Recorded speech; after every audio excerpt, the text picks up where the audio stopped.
Сәлем балалар! Бүгін біз шамалардың мәндерін қосу және азайтуды үйренеміз. Шама дегеніміз өлшенетін нәрсенің мәні. Оған ұзындық, масса, уақыт жатады. Ұзындықты сызғышпен, уақытты сағатпен, ал массаны таразымен өлшейміз. Мысалы, аян машиналардың өлшемін сызғышпен өлшеді. Қызыл машинаның ұзындығы 30 сантиметр, ал көк машинаның ұзындығы 20 сантиметр.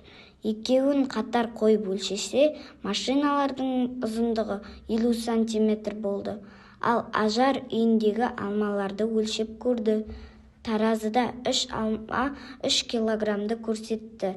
Бір алманы кемітсе, таразы 2 килограммды көрсетіп тұр. Сағат тілдері айналған сайын уақыт алға жылжиды. Мысалы, қазір сағат тілі 3-ті көрсетіп тұрса, 60 минут айналғаннан кейін уақыт 1 сағатқа алға жылжиды. Есте сақтаңдар, шамаларды қосқанда немесе азайтқанда олардың өлшем бірліктері бірдей болуы керек. Мысалы, метрді сантиметрмен қатар қоса алмаймыз. Алдымен бірдей өлшемге келтіреміз. Енді есептерді шығарайық.